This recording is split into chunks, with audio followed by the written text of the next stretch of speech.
தமிழ்நாட்டில் 2026 நடைபெறும் சட்டமன்ற தேர்தல் நிலவரம் எப்படி இருக்கும்? எந்த கட்சிக்கு எந்த கூட்டணிக்கு வெற்றி வாய்ப்பு இருக்கும்? எந்த கட்சி 2026 சட்டமன்ற தேர்தலில் வெற்றி பெற்று ஆட்சி அமைக்கும் என்பது குறித்து நம்ம விரிவாக பேசலாம். இப்போ தமிழ்நாட்டில் 4 முனை போட்டி நிலவுவது கிட்டத்தட்ட உறுதியாகிவிட்டது.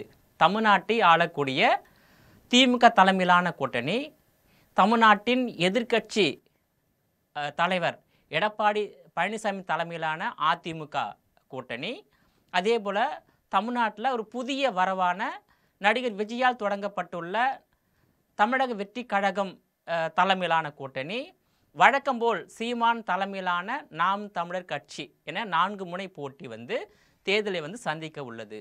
ஆனால் முன் எப்போதும் இல்லாத வகையில் ஒரு கடுமையான தேர்தல் களமாக அனைத்து அரசியல் கட்சிகளுக்கும் 2026 சட்டமன்ற தேர்தல் இருக்கும் என்று அரசியல் நோக்கர்கள் கருத்து தெரிவித்து உள்ளனர். ஏன்னா தமிழ்நாட்டில் 1967 முதல் 2021 வரையில் வெற்றி பெற்ற அந்த கட்சி பார்த்தீங்கன்னாக்கா திரைத்துறையிலிருந்து அரசியலுக்கு வந்தவர்கள் அதிகமாக வெற்றி பெற்று ஆட்சி அமைச்சிருக்காங்க, முதலமைச்சராக வந்திருக்காங்க. ஸோ அந்த வரிசையில் அண்ணா, கலைஞர், எம்ஜிஆர், ஜெயலலிதா வரிசையில் தற்போது விஜயகாந்த் கூட கட்சி ஆரம்பித்து 6 ஆண்டுகளில் தமிழ்நாட்டுடைய எதிர்கட்சியாக சட்டமன்றத்தில் அமர்ந்திருக்காரு. ஸோ இப்போ நடிகர் விஜய் என்பது அன்றைய காலத்து எம்ஜிஆர் போல மக்கள் செல்வாக்குள்ள விஜயாக தற்போது நடிகர் விஜய் கட்சி தொடங்கி முதலாக சட்டமன்ற தேர்தலை சந்திக்க இருக்கிறாரு. அதனால் எப்பொழுதும் தமிழ்நாட்டில் திரைப்பிரபலங்களுக்கு அதிகமான செல்வாக்கு இருக்கும். திரைப்பிரபலங்களை சட்டமன்ற உறுப்பினராக, முதலமைச்சராக தேர்ந்தெடுக்கக்கூடிய மனநிலை தமிழ்நாட்டு மக்களிடம் இருக்கின்றது. ஸோ அதனால் நடிகர் விஜய்க்கு 2026 சட்டமன்ற தேர்தலில் கண்டிப்பாக ஒரு நல்ல ஒரு முடிவை தமிழக மக்கள் கொடுப்பாங்க. அதனால் மற்ற திராவிட கட்சிகளுக்கு ஒரு ஆபத்து ஏற்படும் என்ற ஒரு எதிர்பார்ப்பு எல்லா அரசியல் கட்சி தலைவர் மத்தியில் இருக்கின்றது. குறிப்பாக திமுக விஜயை கண்டு பயப்படுகிறது, திமுகவை கண்டு விஜய் பயப்படுறாரு. 2 பேர் தான் போட்டியே. இப்போது அவர் கட்சி தொடங்குறப்ப என்ன சொல்லியிருக்காருனாக்கா, என்னுடைய முதல் எதிரியே திமுக தான் அப்படின்னு சொல்லியிருக்காரு. அப்போ விஜய் திமுகவை கடுமையாக விமர்சனம் செய்து வருகிறார். அதனால் திமுகவின் ஓட்டுக்களை விஜய் பெறுவதற்கான வாய்ப்பு இருக்கின்றது. பொதுவாக இளைஞருடைய வாக்குகளை விஜய் பிரிக்கும்போது அது திமுகவுக்கு ஒரு மிகப்பெரிய பின்னடைவை ஏற்படுத்தும்.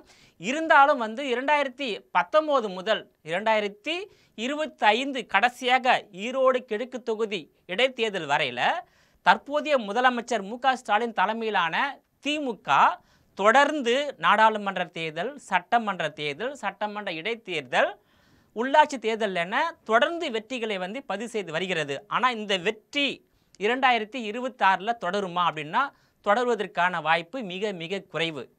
ஸோ யார் ஆளுங்கட்சியாக வருவாங்க, யார் எதிர்கட்சியாக வருவாங்க அப்படின்னு பார்த்தீங்கன்னாக்கா, தற்போது தமிழ்நாட்டில் எதிர்கட்சியாக உள்ள அதிமுக மீண்டும் ஆட்சியை கைப்பற்றுவதற்கான வாய்ப்பு இருப்பதாக அரசியல் களத்தில் பரபரப்பாக பேசப்பட்டு வருகிறது.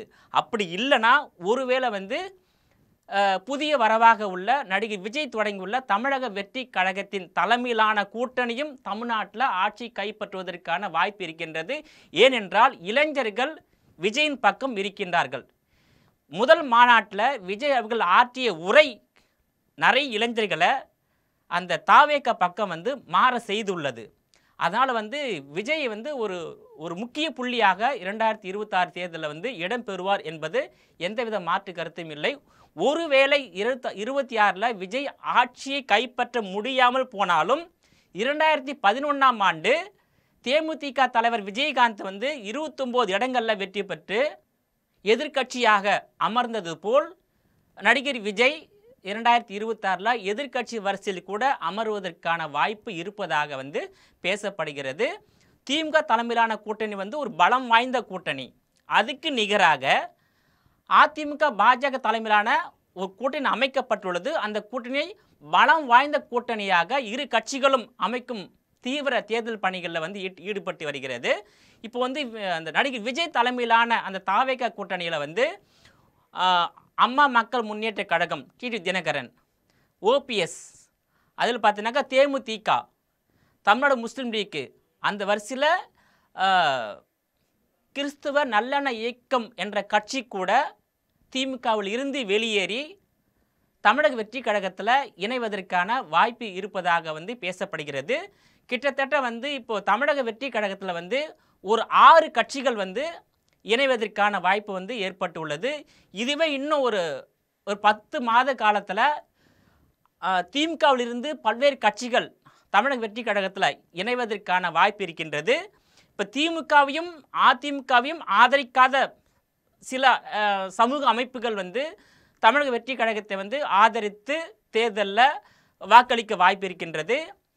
எது எப்படியோ தமிழ்நாட்டு அரசியல் எடுத்து பார்த்தோன்னாக்கா 1971க்கு பிறகு திமுக சந்தித்த சட்டமன்ற தேர்தலில் 2 முறை வெற்றி பெற்ற வரலாறு திமுகவுக்கு இல்லை. குறிப்பாக வந்து மறைந்த முன்னாள் முதலமைச்சர் கலைஞர் கருணாநிதியுடன் ஏற்பட்ட கருத்து வேறுபாடு காரணமாக எம்ஜிஆர் அவர்கள் தனி கட்சியை வந்து 1972ஆம் ஆண்டு தொடங்கினார். அடுத்த 5 ஆண்டுகளில் 1977ஆம் ஆண்டு நடைபெற்ற சட்டமன்ற தேர்தலில் எம்ஜிஆர் வந்து அமோக வெற்றி பெற்றார்.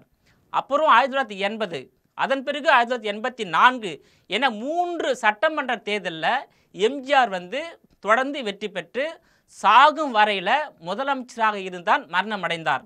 அந்த அளவுக்கு வந்து திமுகவை விட அதிமுக தமிழ்நாட்டில் ஒரு செல்வாக்கு மிக்க கட்சியாக இருந்து வருகிறது என்பதில் மாற்று கருத்து இருக்க முடியாது. அதாவது திமுக 71 வெற்றிக்கு பிறகு 1989ஆம் ஆண்டு நடைபெற்ற சட்டமன்ற தேர்தலில் ஏறக்குறைய 12 ஆண்டுகளுக்கு பிறகுதான் கலைஞர் கருணாநிதி அவர்களால் வெற்றி பெற்று மீண்டும் ஆட்சி கைப்பற்ற முடிந்தது. அதுக்கு காரணம் வந்து எம்ஜிஆருடைய மறைவு. எம்ஜிஆர் மறைவுக்கு பிறகு அக்கட்சியில் 2 அணிகளாக பிளவுபட்டு கட்சி பலவீனம் அடைந்ததன் காரணமாகவே திமுகவால் வெற்றி பெற முடிந்தது. 1989லிருந்து 2021 வரையில் நடைபெற்ற சட்டமன்ற தேர்தலில் எந்த தேர்தலுமே திமுக தொடர்ந்து 2 முறை வெற்றி பெற்ற வரலாறு கிடையாது. ஆனால் மறைந்த முன்னாள் முதலமைச்சர் ஜெயலலிதா தலைமையிலான அதிமுக 2011, 2016 2 தேர்தலையும் வந்து தொடர்ந்து 2 முறை வெற்றி பெற்று ஆட்சி அமைத்த வரலாறு அதிமுகவுக்கு உள்ளது. ஆனால் திமுகவுக்கு கிடையாது. ஸோ 2021 நடைபெற்ற சட்டமன்ற தேர்தலில் பார்த்தீங்கன்னாக்கா அதிமுகவில் நிறைய அணிகள் வந்து பிரிந்து சென்று விட்டது. அதாவது டிடி தினகரன் வந்து தனியாக கட்சி ஆரம்பிச்சிட்டாரு, வி.கே. சசிகலா வந்து தனியாக போயிட்டாங்க. ஸோ கூட்டணி பலம் இல்லை. அதன் காரணமாக 2021 அதிமுக வந்து படுதோல்வி சந்திக்கல, அதாவது ஆட்சியை இழந்து எதிர்கட்சியாக வந்திருக்காங்க. இன்னொன்று பார்த்தீங்கன்னாக்கா ஜெயலலிதா மரணத்துக்கு பிறகு எடப்பாடி பழனிசாமி தலைமையிலான அதிமுகவை பல்வேறு அரசியல் கட்சி தலைவர்களே ஏற்றுக்கொண்டு அங்கீகரித்து கூட்டணி அமைக்க முன் வரலை. அந்த நிலையில் மக்கள் வந்து அதிமுகவை ஆதரிக்கலை. இதுதான் காரணம், வேறு ஒன்றுமே இல்லை. இப்போ வந்து திமுக வந்து பலம் என்ன பார்த்தீங்கன்னாக்கா பல்வேறு அரசியல் கட்சிகள் அந்த கட்சியில் இடம் பெற்றுள்ளது. அதுதான் கூட்டணி பலம்தான் திமுகவின் பலம். மக்களின் பலம் திமுகவின் பலம் கிடையாது என்பது கடந்த கால வரலாறு மூலமாக நமக்கு தெரிய வருகிறது. ஸோ இந்த முதலமைச்சர் மு க ஸ்டாலின் தலைமையிலான அந்த தொடர் வெற்றியை ஒரு முற்றுப்புள்ளி வைக்க வேண்டும். அதிமுக மீண்டும் ஆட்சி கைப்பற்ற வேண்டும் என்பதற்காகத்தான் தற்போது அதிமுகவும் பாஜகவும் ஒரு கூட்டணி அமைத்திருக்காங்க. அந்த கூட்டணியில் பல்வேறு அரசியல் கட்சிகளை கொண்டு வருவதற்கான பணிகளில் 2 கட்சிகளும், அதாவது அதிமுகவும் பாஜகவும் தீவிரமாக வந்து ஈடுபட்டு வராங்க. இந்த நிலையில் பார்த்தீங்கன்னாக்கா அதிமுக தோல்விக்கான காரணம் என்ன அப்படின்னு சொல்லிட்டு ஒரு ஆய்வை வந்து தமிழ்நாடு முழுவதும் மேற்கொண்டிருக்காங்க. அதில் பார்த்தீங்கன்னாக்கா கடந்த தேர்தலில் இழந்த ஓட்டுகளை இந்த முறை பெற்றுவிட வேண்டும் என்பதில் முனைப்பு காட்டி வருகிறது அதிமுக கூட்டணி. இதில் குறிப்பாக முத்தரையர் சமுதாய மக்களின் வாக்குகளையும் பெறுவதில் ஆர்வம் செலுத்தி கொண்டிருக்கிறது அதிமுக. இந்நிலையில்தான் பெரும்பிடுகு முத்தரையார் உருவ சிலைக்கு மாலை அணிவிப்பது குறித்த அறிவிப்பு தற்போது வெளியாகி உள்ளது. அதிமுக சார்பில் மே 23ஆம் தேதி திருச்சி ஒத்தக்கடையில் அமைந்துள்ள பெரும்பிடுகு முத்தரையார் உருவ சிலைக்கு மாலை அணிவித்து மரியாதை செலுத்தப்படும் என்று அக்கட்சியின் பொதுச் செயலாளர் தமிழகத்தின் எதிர்க்கட்சி தலைவர் எடப்பாடி பழனிசாமி அறிவித்து உள்ளார். போற்றுதலுக்குரிய பேரரசர் பெரும்பிடுகு முத்தரையாரின் 1350வது சதய விழாவை முன்னிட்டு அனைத்திந்திய அண்ணா திராவிட முன்னேற்றக் கழகத்தின் சார்பில் 23/5/2025 வெள்ளிக்கிழமை அன்று திருச்சி ஒத்தக்கடையில் அமைந்துள்ள பேரரசர் பெரும்பிடுகு முத்தரையர் உருவ சிலைக்கு மாலை அணிவித்து மரியாதை செலுத்தப்படும் என்று அந்த அதிமுக அறிக்கையில் குறிப்பிடப்பட்டுள்ளது. குறிப்பாக தமிழ்நாட்டில் தஞ்சை, திருச்சி, புதுக்கோட்டை, கரூர், சிவகங்கை, பெரம்பலூர் மாவட்டங்களில் முத்தரையர் சமூகத்தினர் பெரும் எண்ணிக்கையில் உள்ளனர். கிட்டத்தட்ட 30 சட்டசபை தொகுதிகளில் வெற்றி தோல்வியை தீர்மானிப்பவர்களாக அந்த சமுதாய மக்கள் உள்ளனர். தஞ்சாவூர் நாடாளுமன்ற தொகுதியில் மட்டும் 5,38,000 வாக்குகள் உள்ளதாக தேர்தல் ஆணையம் தெரிவித்துள்ளது. அதேபோல் திருச்சி, புதுக்கோட்டை, சிவகங்கை, மதுரை, வேலூர் உள்ளிட்ட லோக்சபா தொகுதிகளிலும் முத்தரையர் வாக்குகள் கணிசமாக உள்ளதாகவும் தெரிய வந்துள்ளது. அதனால்தான் ஒவ்வொரு தேர்தலிலும் முத்தரையர் சமுதாய சங்கத்தினர் தஞ்சாவூர் தொகுதியில் போட்டியிட விருப்பம் தெரிவித்து வருகிறார்கள். அத்துடன் தஞ்சாவூர் மாவட்ட அதிமுக நிர்வாகிகள் மற்றும் பட்டுக்கோட்டை சட்டசபை தொகுதியில் முத்தரையர் சமுதாயத்தை சேர்ந்தவர்களுக்கு அதிமுகவில் முக்கிய பதவிகள் வழங்கப்பட வேண்டும் என்ற கோரிக்கையும் வலுத்து வருகிறது. அந்த வகையில் தமிழகத்தில் உள்ள 1 கோடிக்கு மேலாக வசித்து வரும் முத்தரையர் சமுதாயத்தினர் வாக்குகளை பெற அதிமுக முனைப்பு காட்டி வருவதாக தமிழக அரசியல் களத்தில் பரபரப்பாக பேசப்பட்டு வருகிறது. அதற்கான களப்பணிகளிலும் அதிமுக பொதுச் செயலாளர் எடப்பாடி பழனிசாமி மற்றும் மூத்த நிர்வாகிகள் ஈடுபட்டு வராங்க. கடந்த 1977ஆம் ஆண்டு நடைபெற்ற சட்டசபை தேர்தலில் இருந்து முத்தரையர் சமூகத்தினர் பெரும்பாலும் அதிமுகவுக்கு வாக்களித்து வருகின்றனர். இதற்கு காரணம் மறைந்த முதல்வர் எம்ஜிஆர் காலத்திலிருந்தே ஒரு ஜாதி சங்க மாநாடு புதுக்கோட்டையில் நடைபெற்ற தமிழ்நாடு முத்தரையர் சங்க மாநாடு தான் என்கிறார்கள். எனினும் ஜெயலலிதா மறைவுக்கு பிறகு முத்தரையர் சமூகம் பெரும்பான்மையாக உள்ள தொகுதிகளில் எதிலுமே அதிமுக கூட்டணிக்கு வெற்றி கிடைக்கவில்லை என்பதை தற்போதைய அதிமுக பொதுச் செயலாளர் எடப்பாடி பழனிசாமி மற்றும் அதன் நிர்வாகிகள் விவாதித்து வருகின்றனர்.